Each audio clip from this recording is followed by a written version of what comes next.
اللهم صل على سيدنا محمد يا رب صل وسلم دائما ابدا على حبيبي.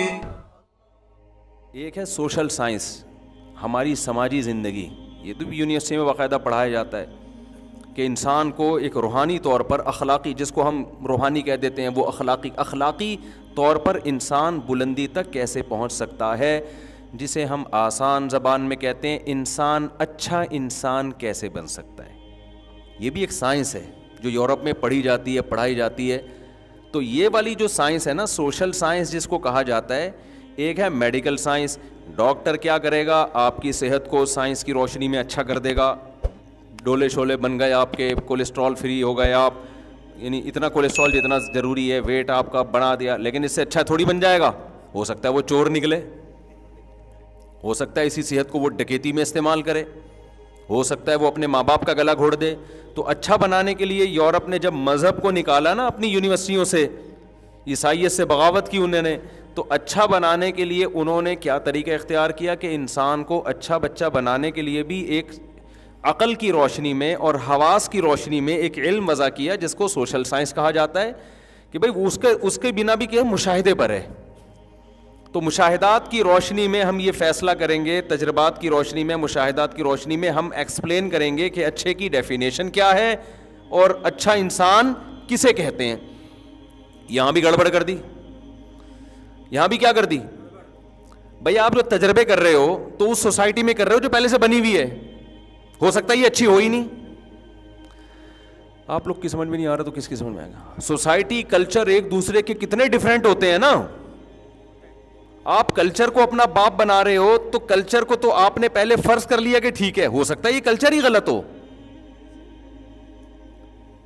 یہاں بھی انسان خدا کی قسم گھوڑے دوڑاتا رہے گا عقل کے. کبھی کسی ایک پوائنٹ پہ دو فلاسفر بھی جمع نہیں ہو سکتے. نتیجہ کیا نکلا؟ ان میں اتنا اختلاف ہوا نا. مثال کے طور پر نکاح کر کے رہنا چاہیے یا زنا کرنا چاہیے، عقل کوئی رہنمائی کرے گی یہاں پہ؟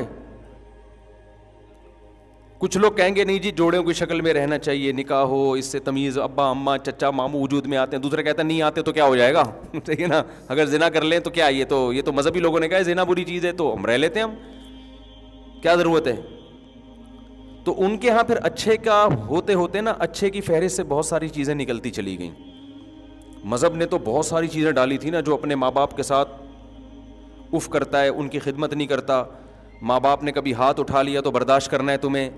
جو ابا کے تھپڑ کے جواب میں وہ ابا کو تھپڑ مار دے یا پولیس کو فون کرے تو مذہب کیا کہتا ہے؟ یہ اچھا آدمی ہے. مذہب کہتے نہیں برا آدمی ہے، احسان فراموش ہے.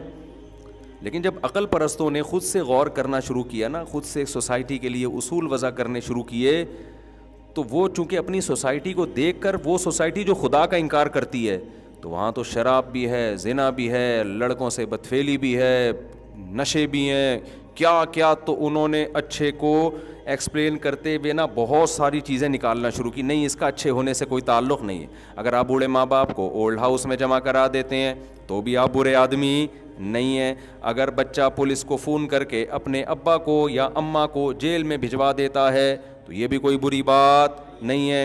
اگر آپ شادی نہیں کرتے، ویسے ہی کسی سے نائٹ کلب میں جا کے ریلیشن کر لیتے ہیں، کوئی بری بات نہیں ہے. اگر آپ وراثت بچوں کو نہیں دیتے، کسی اور کو دے دیتے ہیں، اولاد کو محروم کر دیتے ہیں، کوئی بری بات، کیونکہ عقل تو فیصلہ ہی نہیں کر پا رہی ہے نا یہاں پہ. یہاں تک کہ محرم رشتوں سے اپنی جو فزیکل ریلیشن ہے، اب یہ بحثیں بھی شروع ہو گئیں کہ اگر کوئی معاذ اللہ نقل کفر بہن سے نکاح کر لیتا ہے تو یہ کیا ہے. تو ایسے لوگ بھی اب پیدا ان ملکوں میں ہونا شروع ہو گئے ہیں کہ اس میں خرابی کیا ہے. روس میں جب انقلاب آیا ہے نا الحاد کا، تو وہاں یہ بڑی بحثیں ہوئی ہیں کہ بھائی سگی بہن، مجھے تو بولتے ہوئے برا لگ رہا ہے لیکن اب ایک چیز کو ایکسپلین کرنا ہے کہ سگی بہن سے بھی نکاح ہو سکتا ہے، کوئی حرج نہیں ہے اس میں، یہ تو انسانوں کی بنائی ہوئی روایات ہیں. تو ایسا ہوتے ہوتے اچھے کی ڈیفینیشن میں پھر پتہ ہے کیا رہ گیا ان کے یہاں؟ ریاست کے ساتھ مخلص ہو، بس اسٹیٹ کے ساتھ کیا ہو، ٹیکس ٹائم پہ ادا کرتا ہو، جھوٹ نہ بولتا ہو، جس کو ہم کہتے ہیں فرض شناسی. کیا کہتے ہیں ہم؟ جو ذمہ داریاں اسٹیٹ نے اس کے اوپر ڈالی ہیں وہ ذمہ داریاں پوری کرتا ہو, ٹیکس دے دیتا ہو. جب ٹریفک کے قوانین گورنمنٹ نے بنائے تو ان قوانین کی پابندی کرتا ہو. یعنی خلاصہ یہ نکلا کہ ریاست کو بھائی کوئی خطرہ نہیں ہونا چاہیے, تمیز سے چلنے دو آرام سے, باقی جو مرضی کرنا ہے کرو. تو اب بتاؤ یہ عقل صحیح گائیڈ کر رہی ہے بیڑا غرق کر رہی ہے؟ بولو نا, بیڑا غرق کر دیا. کہ اچھا میں اتنے سارے اعمال جو اچھے تھے ان کو نکال کے آخر میں کیا بچا؟ پر اسٹیٹ کے ساتھ آپ کیا ہو. تبھی یورپ میں جو سچ بولا جاتا ہے, جھوٹ کے قوانین کی پابندی ہے, ایک دوسرے کی عزت ہے, اس کی وجہ یہی ہے کہ ان کے ہاں اخلاقی معیار 4-5 چیزیں بچی ہیں. تو پوری زندگی وہ 4-6 چیزوں پہ ہی زور لگاتے ہیں. تو اس میں بھی ترقی نہیں کریں گے تو پھر کس میں ترقی کریں گے؟ نہیں یاری بات سمجھ میں. ان 4-5 چیزوں میں بہت آگے نکل گئے. وہ 200 سال سے اسی پر محنت ہو رہی ہے. سچ بولو, جھوٹ مت بولو, کچرا ادھر نہ پھینکو, ڈبے میں پھینکو, یہ تمہارے باپ کا روڈ نہیں ہے, ادھر پھینک رہے ہو, ادھر پھینکو جا کے. تو 150-200 سال نا جب مذہب کو نکالا تو اسی کو ریپیٹ, تو 4-6 چیزوں میں بہت اچھے ہو گئے. وہ ہمارے یہاں تو بھائی اچھے بننے کے لیے بہت لمبی ڈیٹیل ہے, بہت سارے حقوق ہیں, بہت سارے. بچپن سے بچے کو سکھایا جاتا ہے ابا اگر طبیعت سے پہل بھی دینا تو مار کھا کے رونا ہے. جیسے ہمیں تو ابا جب پیٹتے تھے تو ہم تھوڑا سا دیوار کی طرف منہ کر کے آدھا گھنٹہ روتے رہتے تھے ہچکیوں سے, کیونکہ ہم اگر ابا کو جواب دے دیتے ابا آپ نے مجھے کیوں ہاتھ اٹھایا, تو ہماری تو خاندان میں کوئی عزت 2 ٹکے کی نہیں رہتی. ہمیں پتا ہے یار سوسائٹی میں ہم پر ایک دھبا لگ جائے گا, انتہائی بدتمیز بچہ ہے تو پٹے. اور اماں ہماری چمٹا دکھا رہی ہیں گرم گرم, کریلے پکے ہوئے کھا, ہمیں دل نہیں چاہ رہا کریلے کھانے کا. گورا تو کہے گا جو دل نہیں چاہ رہا بچے کو وہ کھلانا ظلم ہے, مساوات ہے نا. اسلام کیا کہتا ہے؟ بھائی ٹھیک ہے بار بار تو ایسی چیز نہ کھلاؤ ورنہ بچہ ہی تو مر جائے گا, لیکن کبھی کریلے بھی کھلاؤ یار. روزانہ یہ نہیں ہوتا کہ روزانہ بھنڈی پکے گی یا روزانہ گوشت پکے گا. بچہ ماں باپ کی مرضی جو ہوگی وہ کھائے گا, کوئی زہر تھوڑی کھلا رہے ہیں. آج تیرا باپ بھی یہی کھائے گا, کریلے کھا تو. اب اماں ہمیں چمٹا دکھا رہی ہیں, کھا بھائی, ہم یوں کر کے کھا رہے ہیں اور اس سے بھی ہو رہے ہیں. شکایت کسی سے کریں گے تو دوبارہ پٹیں گے. اب جا کے ہم شکایت کریں ابا سے کہ ابا ایک تھپڑ اور لگایا, بھائی تیری تو اپنی ماں کی نہیں مان رہا. زیادہ سے زیادہ ابا سفارش کر دیں گے بھائی وہ پکا لو جو بچہ چاہ رہا ہے پکا لو. تو بچے کو تو تربیت کرنی پڑتی ہے نا. آپ اس کو شروع سے مرغوں کی عادت ڈال دو وہ تو دال کبھی کھا ہی نہیں سکے گا. تو یہ تو ماں باپ فیصلہ کریں گے کہ کیا کھلانا ہے اس کو. ہاں جب ظلم کر رہے ہوں, بار بار کریلے کھلا رہے ہوں بچے کی خیالی, وہ تو ایک الگ بات ہے. وہ تو پھر ماں باپ برے ہیں, پھر سوسائٹی ان کو برا بھی کہتی ہے. ایسا نہیں ہے کہ تم اپنے بچوں پہ کیوں ظلم کر رہے ہو. تو کتنی لمبی فہرست ہے نا ہمارے یہاں. پھر صبح اٹھ کے نماز پڑھنی ہے, نماز نہیں پڑھیں گے. مجھے یاد ہے ہم جب چھوٹے تھے 9-10 سال کے, ہمارے ابا اٹھاتے تھے فجر میں ہمیں. اس وقت تو ہمیں عقل نہیں تھی. وہ سردیوں میں آدمی اٹھ رہا ہے, سردی کی نیند کتنی زبردست ہوتی ہے. اٹھ کے جا رہے ہیں نماز پڑھنے, آدھے راستے سے ٹن مارا. دیکھا ابا پہنچ گئے, آدھے راستے سے ٹن مارا. ایک دفعہ میں آدھے راستے سے ٹن مار کے نا گھر آیا اور گھر میں نماز پڑھ لی میں نے. تو میرے بڑے بھائی نے دیکھ لیا, انہوں نے بولا ادھر آؤ. جی کہہ رہے بھائی یہ مسجد میں جو جماعت ہوتی ہے یہ کس کے لیے ہوتی ہے؟ میں نے کہا ہم مسلمانوں کے لیے ہوتی ہے, جو بھی مسلمان لوگ پائے جاتے ہیں. تو انہوں نے کہا یار ابھی سے تم یہ سستی کر رہے ہو, ادھر ہی نماز پڑھ کے تم نے ویسے ڈانٹ لگائی ہے. کیوں؟ ان کو لگا کہ یہ اس کا عمل کیا ہے, اچھا ہے کہ برا ہے؟ برا ہے. لیکن اگر آپ مغربی دنیا سے غیر مسلم سے پوچھیں گے تو وہ شاید ابا کو برا کہہ رہے ہو کہ بچے کو صبح صبح کیوں اٹھا رہے ہو. خدا کی قسم ہم پر احسان کیا ہمارے باپ نے, جو آپ ہم نماز پڑھ رہے ہو سکون مل رہا ہے ہمیں. ہم پہ چھوڑ دیتے, ہم تو 12 بجے سو کے اٹھتے. یہی لوگ جب بچوں کو اسکول کے لیے اٹھاؤ تو اس کو ظلم نہیں کہتے. بھائی اگر بچے کی جو رائٹس ہیں تو پھر بچے کو خود فیصلہ کرے گا بڑا ہو کر کہ میں نے اسکول پڑھنا ہے کہ نہیں پڑھنا. لیکن آپ جواب میں کیا کہتے ہو؟ جب یہ فیصلہ کرے گا نا پڑھائی کی عمر نکل چکی ہوگی, اب اس کو پڑھانا ہے. جب پڑھانا ہے تو نماز بھی پڑھوانی ہے میرے بھائی. اللہ کو ہم تو مانتے ہیں, اسکول سے زیادہ ہمیں اللہ پر یقین ہے کہ جس خدا نے پیدا کیا اس کو کیسے بھلا دے بچہ.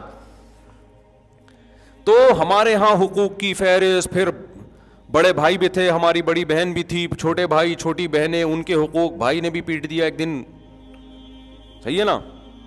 تو ایک دفعہ پٹے سال میں, وہ کوئی مسئلہ نہیں ہے, چلو بھائی بڑا بھائی ہے تو ہم کیا دکھڑا سنائیں کسی کو, پٹ گئے بھائی پٹ گئے تو ٹھیک ہے نا. اب ایسا نہ ہو بیان میں آپ سمجھے ساری زندگی میں پٹتے ہی رہے ہیں اور کوئی کام ہی نہیں ہوا ہے. یہ تو ایک سال میں ایک دفعہ ہو گیا نا, اب یہ تھوڑی کہ روز روز. تو اللہ کا شکر ہے صحیح اچھا سلوک ہی ہو رہا ہے, اور جو پٹے وہ بھی ہمارے فائدے کے لیے. پھر ہمارے جو بڑے سے چھوٹے بھائی تھے وہ ہمیں صبح قرآن پڑھاتے تھے. ظلم بچے پر جب ہوگا جب رات دیر سے سلاؤ اور صبح جلدی اٹھاؤ. رات ہمیں ٹائم پہ سلایا جا رہا ہے, 8-9 گھنٹے کی نیند ہو رہی ہے, تو اب تو اٹھو نا بھائی. بچہ کو اگر سونے دینا وہ پھر بھی نہیں اٹھے گا, وہ کہے گا سوتا رہو. فجر کی نماز کے بعد ہمارے بڑے سے چھوٹے بھائی ہمیں لے کے بیٹھتے تھے, بھائی قرآن پڑھو بیٹھ کے, شاباش. وہ ہمیں بڑا غصہ آ رہا ہوتا لیکن بیٹھ رہے پڑھ رہے ہوتے تھے, ان الذین آمنوا وعملوا الصالحات, اس طرح پڑھ رہے ہوتے تھے. اور ان کا ایک روب ہوتا تھا ہمارے اوپر, زبان نہیں چلا سکتے تھے, بھائی بڑے ہیں تو چھوٹوں کا خیال, ان کی بھی شفقت کرنی ہے, ان کا حق نہیں مارنا. تو مسلم اسلام میں حقوق کی فہرست اور اچھا بننے کا جو تصور ہے وہ بہت کیا ہے, وسیع. آپ کی شادی ہوگی تو ساری زندگی بیگم کا خرچہ آپ نے اٹھانا, اس کے ابا آئیں گے ان کو عزت دینا, سالہ آیا ہوا ہے اس سے تمیز سے بات کرنا. دل نہیں چاہ رہا ہوتا لیکن بہرحال آپ کو بات کرنی پڑتی ہے. میں اپنی بات نہیں کر رہا, دوسروں کی بات کر رہا ہوں. تو تمیز سے بات کرنا. پھر اور اسلام میں آگے جاؤ گے تو سالی کی طرف نہ دیکھنا,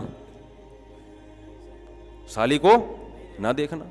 اللہ تمہاری شادی اس سے ہوئی ہے, اس کی بہنوں سے تھوڑی ہوئی تمہاری شادی جو وہاں فری ہو رہا ہے تو جا کے. اگر آپ فری ہو گئے تو اسلام کیا کہے گا, مینرز نہیں ہے اس میں. جس سے فری ہونا چاہیے تھا اس سے ہو نہیں رہا, جس سے نہیں ہونا چاہیے تھا اس سے ہو رہا ہے, مینرز نہیں ہے. تو غیر مسلم ہو گیا, یہ سارا سیٹ اپ کیا ہو گیا, ختم. تو اب 4-5 چیزیں ان کے, پھر اور بہت سارے ابھی تو نماز ہے, زکوٰۃ ہے, حج ہے, روزہ ہے, پھر خاندانی احترامات ہیں, جو رشتہ داری توڑتا ہے وہ جنت میں نہیں جائے گا, بہت سارے. پھر خرچ کرنا, پھر صدقہ, پھر قربانی, پھر زکوٰۃ, پھر فطرانے. اتنی لمبی ہے کہ وہ تبھی تو اتنی موٹی موٹی فقہ کی کتابیں ہوتی ہیں جو اسلامی قانون ہیں, اتنی موٹی موٹی جلدوں میں, وہ سب اسلامی لاء ہے.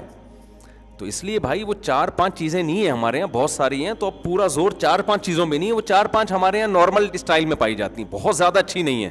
لہذا سگنل کی پابندی کرتے ہیں, کبھی دیکھا آنکھ مٹکا ادھر وہ کوئی نہیں ہے تو توڑتے ہوئے نکل لی ہے. سمجھ میں آ رہی ہے بات؟ تو یہ غلط ہے, نہیں کرنا چاہیے. لیکن وہ جو چیزیں غلط کر رہے ہیں نا, اتنی خطرناک حد تک ہم غلط نہیں, ان میں نشہ نہیں کر رہے ہم. وہ روڈ ٹریفک کے قوانین کی پابندی کرتے ہیں لیکن پیتے ہیں. پینے کی وجہ سے پابندی کے باوجود 6-8 بندے پیلتے ہوئے نکل جاتے ہیں وہ پی کے. ہم جب پیلتے ہیں تو پتا ہوتا ہے یہ بندہ اس کو جاگتی بھی حالت میں کیس بن سکتا ہے. ابھی وہ ہمارے ایک دوست ہے نا, انہوں نے کہا یو کے میں ایک بندہ پی کے نکلا, کوئی لڑکی بیچاری جا رہی تھی, اس کے دانت توڑ دیے شراب میں. تو وہ دانت توڑ دیے, وہ بیڑا بھی غرق ہو گیا بیچاری کا, خون بہ رہا ہے, دانت ٹوٹ گئے. کوئی قصاص والا کیس نہیں ہے کہ اس نے دانت توڑے تو اس کے بھی توڑے جائیں گے. کیوں بھائی, نشے میں تھا تو نشے میں وہ ایک عذر سمجھا جاتا ہے. لیکن وہی جس نے دانت توڑے ہیں جب نشے میں نہیں ہوگا تو بڑی تمیز سے بات کرے گا. فرمائیے کیسے حالت. تو لوگ کہتے ہیں یار دیکھو گورا کتنی تمیز سے بات کرتا ہے, اور مسلمان دیکھو بدتمیز کہیں کا. ابے وہ بدتمیزی کر کے بھی اس تمیز سے 1000 گنا بہتر ہے جس میں پینے کے بعد پتہ ہی نہیں چل رہا دانت توڑ رہا ہے کہ گھٹنا توڑ رہا ہے کہ ٹانگ توڑ رہا ہے, اور پھر بھی اچھے کا اچھا ہی ہے. وہ نہیں آ رہی بات میرا خیال ہے سمجھ میں. اور دوسری بات یہ کہ جو 5-6 چیزیں ہماری سوسائٹی میں نہیں ہیں, جو ان میں بہت زیادہ ہیں, وہ بھی اس لیے نہیں ہے کہ ہم کون سا مذہب کو فالو پورا کہاں کر رہے ہیں. ہم لوگ مذہب کو ہم یہ تو مذہب نہ ہونے کی وجہ سے جو خرابیاں ہیں. اگر مذہب ہم نے سوسائٹی سے نکال دیا نا اور پورا ان کو فالو کیا تو جو تھوڑی بہت اچھائیاں رہ گئی ہیں وہ بھی مارکیٹ سے شارٹ ہو جائیں گی. سمجھتے ہو کہ نہیں سمجھتے ہو؟